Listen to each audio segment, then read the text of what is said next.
আরে ইবনে আবেদিনের স্বামীর একবার প্রশ্ন করা হয়েছিল, হুজুর ওয়াজ সময় বেরিয়ে যেতেছে।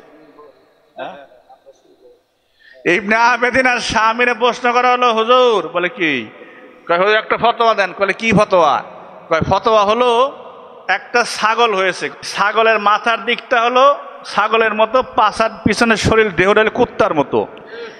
এখন লোকটাই লালন পালন করেছে, আদরের জিনিস, খুব হৃষ্টপুষ্ট। এখন এইটার খাওয়া হালাল না হারাম? ইবনে আবেদিন আর স্বামী রহমাতুল্লাহ আলাই বলে, কোন কোন মুফতির কাছে গেছো?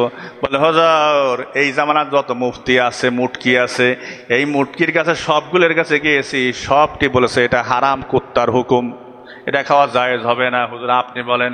ইবনে আবেদিন আর স্বামী বলে, শোন, এটা আমার ইমাম, আমার মাযহাবের ইমাম, ইমাম আবু হানিফার জামানায় ঘটেছিল। আমার মাযহাবের ইমাম, ইমাম আবু হানিফা এটাকে হালাল বলে ফতোয়া দিয়েছিলেন। হুজুর একটু ভেঙে বলবেন? হ্যাঁ ভেঙে বলবো, দাঁড়া বলতেছি। কি? ইমাম আবু হানিফার কাছে গেল, যাওয়ার বলে বলে হুজুর এটা হালাল না হারাম? হুজুর ইমাম আবু হানিফা নুমান বিন সাবেত বলে এটা হালাল। হুজুর দুনিয়ার সমস্ত মুফতি তো ফতোয়া দিয়েছে হারাম। বলুক হারাম, এটা মুফতিরা হালাল। কেমনে? এইবার বলে প্রমাণ করবো, এটা ছাগল না কুত্তার বাচ্চা, এটা প্রমাণ করো। নিয়ে আসো। এবার ইমাম আবু হানিফার সামনে আনা হলো, একটা গাছের সঙ্গে বাঁধা হলো, সামনে ঘাস দেওয়া হলো এবং এক টুকরা গোশতের টুকরা দেওয়া হলো। লাভ কি? যদি গোশত খায় তাহলে এটা কুত্তা, আর যদি ঘাস খায় তাহলে এটা ছাগল। তারপরে দেওয়া হলো। দেওয়ার পরে এইবার ওই যে ছাগলটা মাথাটা কিসের মতো, হ্যাঁ, আর দেহটা, এইবার এইটা গোশত খেয়েছে, ঘাসও খেয়েছে। তো এইবার ইমামরা বলে, এইবার ইমাম আবু হানিফা এইবার করবেন কি আপনি? আপনার থিওরি ফেল। ইমামে আজম আবু হানিফা বলেন, শোন, আমি এত পাতলা মাথা নিয়ে ঘুরি না, শোন, এখন জিনসিয়াতের মাসলা লাগাবো, এখন জিনসিয়াতের মাসলা প্রয়োগ করব। আরে শোন, জিনসিয়াতের মাসআলায় বলা আছে রে। হ্যাঁ, কি বলা আছে? বলা আছে একটা মানুষের চেহারা অন্যরকম হইতে পারে, কিন্তু তার কণ্ঠস্বর, আল্লাহ দুনিয়ায় কোনো সৃষ্টির সঙ্গে কোনো সৃষ্টির মিলান নাই, কণ্ঠস্বর মিলান নাই। জিনসিয়াতের এই মাসলা দিয়ে পরীক্ষা করব। এইবার এই ছাগলটারে বাইন্দে পাশার করে লাগাও। যদি ভ্যা ভ্যা করে তাহলে এটা হবে ছাগল, যদি ঘেউ ঘেউ করে এটা হবে কুত্তা। এখন এই মৌলবী তো জিনসিয়াত মাসলা কোথায় লেখা আছে কি কিতাবের নামই জানে না। মৌলবী এসে ফতোয়া দেওয়ার এই দেশে মুফতি, আবার বিশাল বড় মুফতি। ভাইরা আমার, ইবনে আবেদিন স্বামী লেখে, এরে ইবনে আবেদিন স্বামী বলে, এইবার আমার ইমাম আবু হানিফা রাহমাতুল্লাহ আলাইহি বান্দাইয়া পাশার দিলেন কয়েকটা বাড়ি দেওয়ার পরে আল্লাহর হুকুমে এইবার ওই ছাগলটাই কয় ভ্যা ভ্যা ভ্যা ভ্যা। ইমামে আবু হানিফা বলেন, যাও জিনসিয়াতের মাসআলায় আমি রায় দিয়ে দিলাম, এটা হইল হালাল ছাগলের হুকুম। বেটা মুফতি হয়েছে তুমি, আরো বললাম না, আরো কিছু কথা ছিল, এখন বললাম না আর কিছু। সর্বশেষ মোল্লা জেওন রহমাতুল্লাহ আলাইহি, এই নুরুল আনোয়ারের লেখক, ওনারে প্রশ্ন করা হলো, হুজুর ওনার জামানায় ভারতবর্ষের যিনি ছিলেন বাদশাহ ছিলেন, বাদশাহ একদিন কয়, রে প্রধানমন্ত্রী, বলে হ্যাঁ, আমার দেশের প্রকৌশল বিশ্ববিদ্যালয়গুলির অবস্থা কি রে? খুব ভালো লেখাপড়া। খুব? হ্যাঁ, ইঞ্জিনিয়ার একটা যা হয়েছে না, বাঁশ দিয়ে পুল বানায়, ব্রিজ বানায়।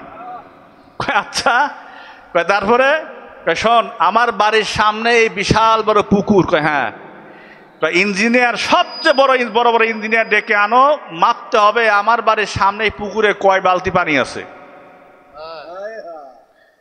প্রধানমন্ত্রী কয়, হুজুর এটা ইঞ্জিনিয়ার পারবে না। পারবে কেডা? কয় মোল্লা সাহেব পারবে। মোল্লা মানে কেডা? হানাফি মাযহাবের মুখপাত্র মোল্লা জেওন রহমাতুল্লাহ আলাইহি। নিয়ে আয়, তোর মোল্লা নিয়ে আয়, যদি প্রমাণ করতে না পারো তোর কল্লাও গেছে, সব গেছে, তোর চাকরিও যাবে। ও ছিল আবার মোল্লা জেওনের মুরিদ, মোল্লা জেওন রহমাতুল্লাহ আলাইহি। তার কাছে গিয়ে বলেন, হুজুর একটা বিপদ ঘটে গেছে। বলে কি? বলে এই ঘটনা। মোল্লা জেওন বলে, নিয়ে চলো আমার কাছে, এটা কোনো ব্যাপারই না। চল আমি মেপে দেবো আমি। মোল্লা জিয়ন রহমাতুল্লাহকে আনা হলো, সামনে বসানো হলো। মোল্লা জিয়নকে বাদশাহ জিজ্ঞাসা করলেন, মোল্লা জিয়ন, ওই যে আপনার মরিদ ছাগল মার্কা প্রধানমন্ত্রী, কয় হ্যাঁ। আমনে কয় আমনে বলে এই পুকুরের পানি মাপতে পারবেন? বলে কয় হ্যাঁ আমি পারবো। তো কেমনে মাপবেন? কয় শোনেন, যদি যেই বালতিটা যদি হয় পুকুরের সমান তাহলে 1 বালতি পানি আছে, আর যদি হয় অর্ধেক তাহলে 2 বালতি পানি আছে। বাদশাকে ওরে বাবা এইটারে নিয়ে আসছে আমার কাছে। কয় মোল্লা জিয়ন আর একটা প্রশ্ন, কয় কি? কয় দেখো তো, হেঁটে আসো তো, আমার দরবারে কত হাজার কবুতর আছে একটু গণনা করে আসো। পারবা? হেঁটেও পারবো। যাও। মোল্লা জিয়ন রহমতুল্লাহ একটু ঘুরে ঘিরে এসে বলে 10,000 আছে। কয় গুনলে কেমনে? যদি বেশি হয়, কয় বেশি আইলে বুঝবেন যে অন্য জায়গা থেকে অন্য দরবার বেড়াইতে আইছে। কয় যদি কম হয় তাহলে আপনার দরবার থেকে অন্য দরবার বেড়াইতে গেছে। বাদশাকে শুনছিলাম হুজুররা পেঁয়াজ জানে, মুফতিরা পেঁয়াজ জানে, আজকে শুনলাম, দেখলাম আজকে এক লোক ভাদ্র মাসে তাল গোলায় খায়। তাল চেনেন তো বাবা? তাল গোলাইলে কেমন দেখায়? একের আমাশার বিষ্ঠার মতো। কুত্তায় একটা পিটপিটে তাকায়, কি রে তাল যে খায়, ওখানে দেখছো কুত্তায় মনে করে আমি গু খাই, ওটা মনে হয় এটা গু খাইতেছে। ওই লোক এ কুত্ত শোন, যা ভাবছিস তা না, আমি ওরে তাল খাচ্ছি আমি। এরে হায়াত একজন আরেকজনের দিয়ে দিতে পারে বেটা। কয়টা হাতে শুনবি? দাঁড়া দেরে করে দে তিরমিজি। রে বাবা হায়াত হায়াত হায়াত, আপনি ইচ্ছা করলে দোয়া করতে পারে, আল্লাহ আমি আমার মতো বলো দুনিয়ায় 100 বছর থেকে লাভ নাই, আল্লাহ আমার হায়াত থেকে 10 বছর হায়াত আমি মুখতারেদা মাসুম হুজুরে দিয়ে দিলাম। আল্লাহ নবী বলেন আল্লাহ পাক এই দোয়া আল্লাহ কবুল করে নেন। দলিল মাসদার কি? আয় তিরমিজিতে আয়। কইলাম তো বলবি তো নাই, খেলা প্লেয়ার পাইলাম না সারা জীবন পরে। এই দেখ হাদিস দেখ। চলো এ ভাইরা আমার, তিরমিজি শরীফের হাদিস নাম্বার 3076। 3076 অত্যন্ত সহি হাদিস, জাইয়িদ জিদ্দান সহি। حدثنا حدثنا عبد بن حميد حدثنا أبو نعيم حدثنا هشام بن سعد عن زيد بن أسلم عن أبي صالح عن أبي هريرة قال قال رسول الله صلى الله عليه وسلم لما خلق الله آدم مسح ظهره فسقط من ظهره كل نسمة وهو خالقها من ذريته إلى يوم القيامة وجعل بين عيني كل إنسان منهم وبيصا من نور। এই ছাগলগুলা নূরের হাদিস খুঁজে পায় না, কথা বুঝছেন? দেখেন কয় কি, যেখানে হাত দেওয়া সেখানে নূরের হাদিস পাওয়া যায়। সুম্মা আরাদাহুম আলা আদম فقال آي ربي من هؤلاء قال هؤلاء ذريتك فرأى رجلا منهم فأعجبه وبيص ما بين عينيه فقال آي ربي من هذا فقال هذا رجل من آخر الأمم من ذريتك يقال له داود فقال ربي كم جعلت عمره قال 60 سنة قال آي ربي زده من عمري 40 سنة فلما انقضى عمر آدم فجاءه ملك الموت فقال أولم يبق من عمري 40 سنة قال ولم تؤتها ابنك داود قال فجحد آدم فجحدت ذريته ونسي آدم فنسيت ذريته وخطئ آدم فخطئت ذريته। সুবহানাল্লাহ বলবেন না? রে তিরমিজির হাদিস, বানানো গল্প। তিরমিজির হাদিস, হাদিস নাম্বার আবারও বলে 3076। আবু হুরায়রা রাদিয়াল্লাহু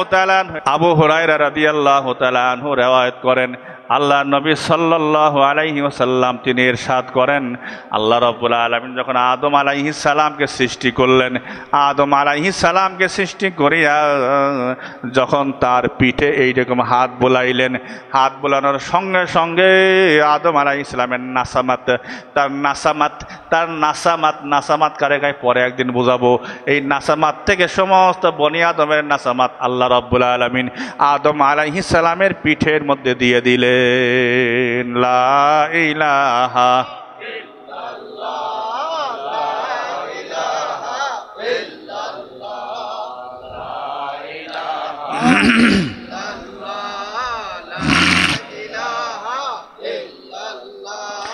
লা ইলাহা ইল্লাল্লাহু মুহাম্মাদুর রাসূলুল্লাহ সাল্লাল্লাহু আলাইহি ওয়াসাল্লাম।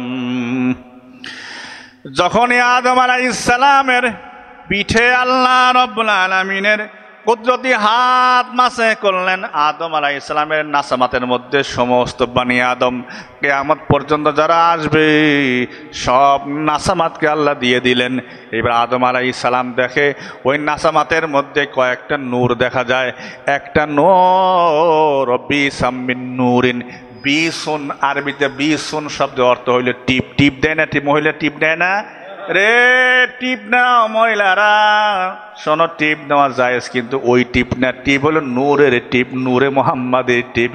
আরে আল্লাহর হক্কানি ওলিদের দরবারে বায়াত হও, নূরের টিপ নিয়ে যাও।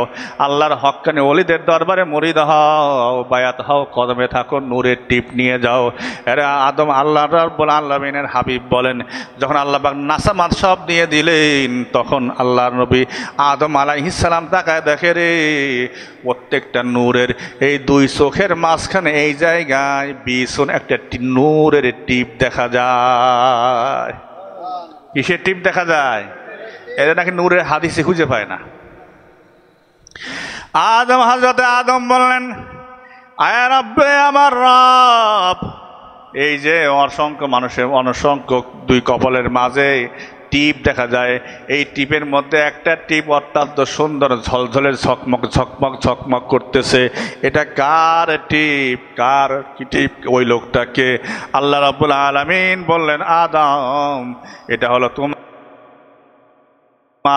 তোমার বংশধরদের মধ্যে একজন, নাম হবে দাউদ। এই দাউদের কপালে দেখা যায়। আদম আলাইহিস সালাম বললেন, আপনি তার হায়াত দিয়েছেন কয় বছর? কাম জাআলতা উমরাহু, আপনি তার হায়াত দিয়েছেন কয় বছর? কয় 60 বছর। 60 সানাতান, কয় 60 বছর। আদম আলাইহিস সালাম বলে, আল্লাহ, এত সুন্দর আমার সন্তান, আমার হায়াত থেকে আমি 40 বছর হায়াত আমি আমার ওই দাউদকে দিয়ে দিলাম। আরে ব্যাককল, হাদিস পড়া নাই, ফতোয়া দাও রে। এবার বলে দিয়ে দিল কয় বছর? 40 বছর। মোট হইল কয়শো বছর? কিন্তু আদম আলাইহিস সালাম ভুলে গেছেন, 40 বছর তো মাইনাস বাতিল দিয়ে দিছে। আর 60 বছর বয়স যখন হযরত আদমের, তখন মালাকুল মউত এসে হাজির। বলে, আদম, তোমার হায়াত তো শেষ। আদম আলাইহিস সালাম বলে, শোন শোন শোন, আমার হায়াত তো 100 বছর। এইবার কোন তো তাহলে নবীরা তাদের হায়াত সম্পর্কে জানতো কি জানতো না? হ্যাঁ, আজকে এইটুকুই বললাম, এরপরে এবার এসে বলবো ওলিরাও জানে, এটা পরে বলবো। ভাইরা আমার, একবার সব বললে হজম হবে না, আবার পেস লাগাই দেবে। এই অল্প করে আগে ও নবী ঠিক করি আগে, নাকি কন? তারপর এদিকে আসি, নিচে পরে আসি। রে বাবা, আদম আলাইহিস সালাম বলেন, আরে আমার বয়স তো 1000, আমার হায়াত তো 100 বছর। মালাকুল মউত বলে, আপনি কি ভুলে গেছেন? আপনার হায়াত থেকে আপনি 40 বছর আপনার এক সন্তান দাউদকে দিয়ে দিয়েছিলেন, ভুলে গেছেন আপনি? আল্লাহ রসুল এইবার বলে, আদম আলাইহিস সালাম তখন ভুলে গিয়েছিল, এই জন্য বনি আদমও ভুল করে। আদম আলাইহিস সালাম ওই সময় তিনি ঘাড় তেরামি করেছিলেন, এই জন্য বনি আদম মাঝে মাঝে ঘাড় তেরামি করে। এরে শোন, আদম আলাইহিস সালাম সেই সময় ভুলে গিয়ে, আদম আলাইহিস সালাম তিনি ভুলে গিয়েছিলেন, তিনি নাসিয়া। এই দেখেন, মোল্লা মৌলবী বুঝবে কেমনে কিতাব দেখেন, এই একই হাদিসে নাসিয়া শব্দ বলতেছে, খতিয়া বলতেছে। নাসিয়া আমরা পড়ি নাসিয়ন মানে ভুল, খতা মানে ভুল, তাই না? কিন্তু হাদিসে দুই শব্দ দুইবার আনতেছে। রে মৌলবী বললাম, এই জন্য পেঁচাপেচি করলাম না, এলাকা আমি প্রথম পেঁচাপেচি করলাম না। রে এমন প্যাচ লাগাইবো, দেখবে কবরের গোরস্থানে মাটি ছাড়া কিছু দেখবা না, ঠিক কি না? বেশি বাড়াবাড়ি কইরো না, এমন প্যাচ লাগায় দেখবা, দেখবা দৌড়ায় কুল পাও না। বেটা শোন, আহলুস সুন্নাহ ওয়াল জামাত যা করে সম্পূর্ণ শরীয়তে মুহাম্মাদি অনুযায়ী করে। প্রিয় এলাকাবাসীকে বলি, বাবা, আপনাদেরকে অন্ধকারে রাখতে চায়, আপনারা অন্ধকারে থাকবেন না আলোর দিকে আসবে, এটা আপনাদের ব্যাপার। কিন্তু ইলমে তরিকাত সূর্যের চাইতে আরো স্পষ্ট শরিয়াত দ্বারা সাজানো গোছানো।